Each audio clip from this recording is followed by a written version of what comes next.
नमस्कार, आप देख रहे हैं किंग न्यूज इंडिया और मैं हूं अभिषेक कुमार। अभी यहां पटना के गर्दनी बाग में डीलरों द्वारा विरोध प्रदर्शन किया जा रहा है। सरकार के खिलाफ डीलरों का ये प्रदर्शन क्यों और कैसे किया जा रहा है, आइए हम उनसे बात करेंगे सब लोगों से। भैया, ये प्रदर्शन क्यों किया जा रहा है? अपने हक की लड़ाई के लिए। कैसा, किस हक की लड़ाई के लिए? सरकारी कर्मी घोषित करने के लिए, मानदेय देने के लिए। आखिर हम लोग कोई तनख्वाह नहीं है, कमीशन 90 पैसा मिलता है, तो मान लीजिए 3-4 हज़ार रुपये हम लोग का बाल बच्चा कैसे पोसेंगे? 3-4 हज़ार रुपये में मान लीजिए बांटने में खर्च लग जाता है। आदमी रखते हैं बंटवाने के लिए, तौलने के लिए 3-3 आदमी लगते हैं। 5-4 हज़ार रुपये में 3 आदमी खटते हैं 30 दिन। इसीलिए अपने हक की लड़ाई लड़ रहे हैं। अकेले, लेकिन लोगों द्वारा कहा जाता है कि डीलर जनता का हक मारते हैं, तो यह किसका हक मारते हैं? लोगों को कम देते हैं। लगभग अधिकतर ये जनता का यही आरोप है कि लोगों को कम देते हैं और जो उसका रेट होता है वो रेट ज़्यादा लेते हैं। तो इसको लेकर जनता को आप लोगों के खिलाफ प्रदर्शन करना चाहिए या नहीं? कोरोना काल में कभी आपने किसी न्यूज़ चैनल वाले को देखा है जो पूछा है कभी कि कोरोना काल में कैसे लोग राशन बांटते थे? जिस समय लोग अपने डर से, मौत के डर से घर में दुबके हुए थे, उस समय डीलर अपना अंगूठा लगवा के राशन दिया है। लोग को भूखे नहीं सोने दिया है। उस समय का मार्जिन मनी अभी तक नहीं मिला है। किसी को 3 महीना का मिला है, किसी को 2 महीना का मिला है, किसी को आज तक नहीं मिला है। सोचने वाली बात है। तो हक तो लड़ाई लड़ेगा ही डीलर अपना। हक की लड़ाई लड़नी अच्छी बात है, लेकिन डीलर को भी ये चाहिए कि जनता के साथ भी न्याय करे, चाहिए ना? डीलर हमेशा जनता के साथ न्याय करता है। डीलर कभी जनता की शिकायत क्यों होती है? कहाँ होती है डीलर जनता की शिकायत? अगर मान लीजिए ऊपर से बोरा कम आता है, उसकी शिकायत हम लोग भी करते हैं, तो हम लोग भी शिकायत कोई नजर ऊपर से बोरा कम आता है, दम कम आता है बोरा। हम लोग को 50 की जगह पे 42 किलो, 44 किलो, 45 किलो का बोरा मिलता है। हम लोग को भी बोरा कम मिलता है, हम लोग को भी बहुत खर्चा लगता है। यहाँ पर जो मुख्य रूप से प्रदर्शन किया जा रहा है, वो मुख्य कारण क्या है इसका? मानदेय चाहिए और सरकारी घोषित होना चाहिए। यही चाहते हैं कि हम लोग भी ईमानदारी से रहे, हम लोग भी कोई उंगली ना उठाए। सरकार एक हम लोग को निर्धारित रूप से मानदेय की तनख्वाह बांध दे। हम लोग 30 दिन अपना काम ईमानदारी से करेंगे। हमें ईमानदारी से अनाज देगी सरकार, हम लोग ईमानदारी से बांटेंगे, हमें कोई आपत्ति नहीं है। आपका मुख्य मुद्दा है कि हमें आप लोगों को मानदेय सरकार दे। हाँ, सरकार मानदेय दे दे, जो भी तनख्वाह दे सरकारी कर्मी घोषित कर दे और हम लोग अपना ईमानदारी से काम करेंगे। हमें भी कोई दिक्कत नहीं है। मशीन का बात होती है, जो डीलर के यहाँ पोइंग मशीन लगाई जाएगी तो पहले सबसे पहले गोदाम में लगा करके हमको 100% वजन दिला दे। हम लोगों को 100 कुंटल पर कम से कम 5 कुंटल कम अनाज दिया जाता है, एवरेज पर दिया जाता है। उसको जो है पहले सुधार किया जाए। उसके बाद हम लोग को देने के लिए है ही है और जनता में कोई शिकायत नहीं है। जनता में कोई शिकायत नहीं है। जनता की शिकायत रहती तो डीलर इतना वितरण नहीं कर पाते। डीलर किसी तरह से मैनेज करके जनता से ही भरपाई करते, जिसको कि कहते हैं कि कम दे रहा है। और वह कम जो हम दे रहे हैं वह अनाज सभी जनता अति को लाभुकों को देते हैं, जिसके एवज में लोग कहते हैं कि आपके पास में कम अनाज देता है, तो वो भी कहाँ है? वो भी क्यों रहेगा? हम जनता से जो है 1 किलो आधा किलो जो काट करके लेते हैं वो घटे हुए लाभुक को दे देते हैं। तो मेरा मशीन जो है वो भी क्यों रहेगा? हमको वहाँ से पोइंग मशीन से अनाज दिलावे, 100% हम लोग भी अनाज देंगे। हमको सरकारी कर्मी घोषित करे, मानदेय दे और हम लोगों को अनुकंपा जो है आजीवन के लिए दे। बस हम लोगों को कोई मांग नहीं है, इतना दे दे, हम लोग काम करते रहेंगे। क्या नाम है आपका? सुधांशु कुमार तिवारी, प्रदेश अध्यक्ष फेयर प्राइस डीलर एसोसिएशन। क्या आपकी मांग है सरकार से? हम लोगों का मांग बहुत है, ऐसे 8 सूत्री मांग है। आपने हमारे मित्र से पूछा, मैं आपको बताना चाहता हूँ, एसएफसी जो हम लोगों को माल देता है उसके पास कांटा बटाखरा का लाइसेंस नहीं है। सेक्रेटरी भी इस बात को जानते हैं। सेक्रेटरी से हम लोगों ने बात किया था बहुत पहले। अलॉटमेंट के बारे में सेक्रेटरी कहते हैं कि हमको कुछ पता नहीं है।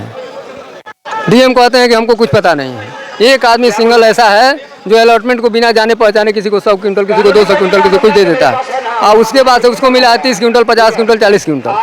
वो घूमता है, अफसर कहता है भैया दोहन करने के लिए, शोषण करने के लिए कि तुम्हारे यहाँ जाँच करेंगे, इंक्वायरी करेंगे। डीलर कहाँ जाएगा जरा बताइए? तो डीलर है था, उसका पैसा जो है 2020 से आज तक लटका के रखे हुए हैं। डीलर परेशान है, बिना भूखे कब तक मरेगा डीलर?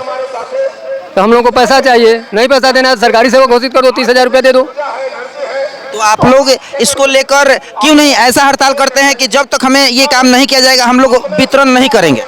अरे तो वही ना हुआ था, कहाँ वितरण हो रहा है? ये जो आपका हड़ताल है, ये अनिश्चितकालीन हड़ताल है या संकेतित हड़ताल था? आज सेक्रेटरी से बात हुआ है, हमारे पदाधिकारी गए थे, वो जो मांग किए थे जैसा हो गया उसके बाद हम लोग फिर अगला कार्रवाई करेंगे। हाँ, सरकार आप लोगों को सरकारी घोषित कर देगी गवर्नमेंट, तो क्या जनता के साथ जो मतलब ये अन्याय हो रहा है थोड़ा बहुत कहीं जनता लोगों का आरोप है, हर लोगों का आरोप है। आप ऐसे लोगों का आरोप है, आप एक मिनट, आप ऐसे लोगों का आरोप है, आपको पता नहीं है। मोदी सरकार हो चाहे नीतीश की सरकार हो, चिन्हा लगाया था कि 2-2 फीट अलग रह करके 2-2 मीटर तब आप ऐसे कीजिए। उस समय हमारा डीलर जो है अंगूठा पकड़ के कंज्यूमर को दिया है। सर मानी चाहिए इस सरकार को। हाँ? और 10% माल कम नहीं, 10% माल कम देता है। हम खेत बेच के देंगे? 10% आपको एसएफसी से कम माल मिलता है। कहिए, आपको दिखा दिया जाएगा। ये कोई झूठ थोड़े बोल रहा है। आप किस जिले से आते हैं? हम गोपालगंज जिले के प्रदेश के अध्यक्ष हैं। तो लोगों का आरोप है, यहाँ जितने भी डीलर हैं उनका आरोप है कि पूरे बिहार के जो एसएफसी के वर्कर हैं या वहाँ के मैनेजर हैं, जो भी गोदाम है वहाँ से इन लोगों को कम मिलता है, इस चलते इन लोगों को कम मजबूरी में देना पड़ता है। बताते हैं, सुन लीजिए। वो तो कम देता है, उसके बाद डोर स्टेप डिलीवरी वाले जो है 1 पैसा डीलर को नहीं देते हैं। सरकार ने ई के लाभ जी के समय में बात आई तो सरकार ने कहा कि हम डोर स्टेप डिलीवरी के माध्यम से आपको दे देंगे कि चोरी इसमें कुछ नहीं होगा। हमने कहा कि ठीक है, आप हमारे दरवाजे पर दीजिए। किसी डीलर को जोक करके माल हमारे दरवाजे पर नहीं मिलता है। डीलर को बुलाया जाता है, वहाँ सड़ा गला माल दे दिया जाता है जो जानवर तक नहीं खाएगा। डीलर परेशान होकर रह जाता है। एसडीओ से कोई बात नहीं सुनता है, कलेक्टर से कोई बात नहीं सुनता है, इसलिए उसको कमीशन जाता है।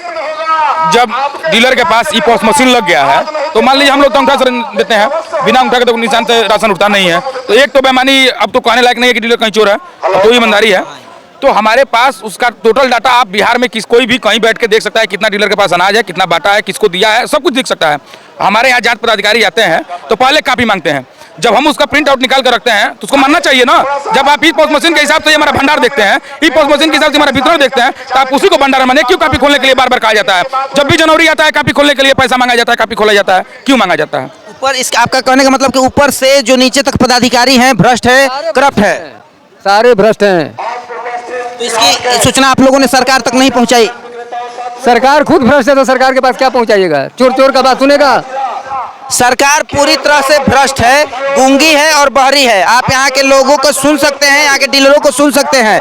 इनका कहना है कि जनता को कम देते हैं लेकिन मजबूरी में कम देते हैं। सरकार ही जब एसएफसी से कम इन लोग को देती है तो इन लोग आखिर कहाँ से देंगे? सर, एक चीज़ आरोप और लगता रहता है डीलरों पर कि आप लोग जो है 2 रुपये और 3 रुपये आता है और 3 रुपये 4 रुपये देते हैं। ये कोई आरोप नहीं है। आजकल एक मिनट, सरकार जो है अपने मुंह पर से लेकर के गोड़ तक लिख के रखा है कि 3 रुपया चावल और 2 रुपया गेहूं मिलेगा। कोई बुद्धू नहीं है दुनिया में कि वो आपको हर जगह मान लिया जाए। जितना आरोप है हम लोगों पर लगता है, लेकिन सरकार जीती है हमारे पैसा से। हम लोग कलेक्टर को जिलाते हैं, मेमो को जिलाते हैं। एसडीओ को अगर कह दिया जाए कि तुम्हारा सप्लाई हटा लिया जाए तो कल से वो कहेगा कि सीओ बना दो, हम नहीं रहेंगे। इतने ही भ्रष्ट पदाधिकारी हैं।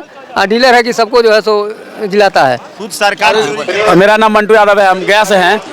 ये बहुत आप आसानी से बोल दिए कि रेट ज़्यादा लेता है। कहाँ लेता है भाई? आप उसको वजन कम देते हैं। सुनिए, आपको हम 5 लीटर कड़ुआ तेल देते हैं और 50-50 ग्राम बांटने के लिए बोलते हैं। घटेगा कि नहीं घटेगा? जरूर घटेगा। सरकार ने चोरी करवा रहा है जी।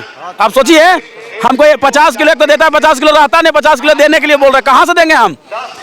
मार्जिन ये क्या बोल रहे हैं? प्रधानमंत्री गरीब कल्याण अन्न योजना बढ़ा तो हमारा 4 गो रूम और लेना पड़ा भाड़ा पर। उसका कौन देगा भाड़ा? सरकार कुछ भी लागू कर दे रहा है, देख नहीं रहा है। सिर्फ जनता के नजरों में हमको चोर साबित कर दे रहा है, झूठ मूठ ऐसा ही अपना नाकामी छुपा रहा है बार बार। हमको 30,000 मानदेय चाहिए। हमको जैसे बंटवाना है वैसे तुम बंटवा लो भैया, हमको मानदेय दे दो। डीलरों की मुख्य मांगे यही है कि उन्हें सरकारी घोषित किया जाए और सरकार द्वारा जो सरकारी कर्मियों को वेतन निर्धारित किया जाता है वो वेतन इन्हें भी दिया जाए। यही मांग है आप लोगों की ना? जी जी, वही है। सरकारी हमेशा घर में रहे हैं, उस समय हम लोग रोड पर आके वितरण किए हैं। तो क्या आपको किसी पदाधिकारी से बात हुई है? उन्होंने कुछ आश्वासन दिया है? हम लोग का सीनियर गए हैं सेक्रेटरी से बात करने, देखिए क्या होता है। अगर ऐसे ओल जोल आश्वासन दिए तो हम लोग समाधान यात्रा पर जो निकले हैं, नीतीश कुमार ने समाधान किसी का कर नहीं रहे हैं और समाधान यात्रा पर निकले तो हमारा डीलर भाई बंधु वहाँ भी है, वहाँ भी काला झंडा दिखाएगा और तो और नहीं माने तो मोबिल फेंक देगा मुंह पर और विरोध करेगा काला पट्टी बांध के। उनको समाधान यात्रा पर निकले, समाधान किसी का करना नहीं, समाधान यात्रा पर निकले। हम गया से हैं, बोध गया में जिस दिन आ गए दलाई लामा से मिलने तो उस दिन ही आपको मोबिल फेंक देंगे मुंह पर, इसलिए गया नहीं आइएगा, आने से पहले सोच लीजिएगा। तो आप लोगों ने सुना, ये भाई साहब हैं, गया के हैं और ये कितने क्रोधित हैं नीतीश कुमार और इस सरकार से कि इन्होंने जो कहा आप लोगों ने सुना। सर, ये बताइए कि आपको लगता है कि ये मांग पूरी हो जाएगी?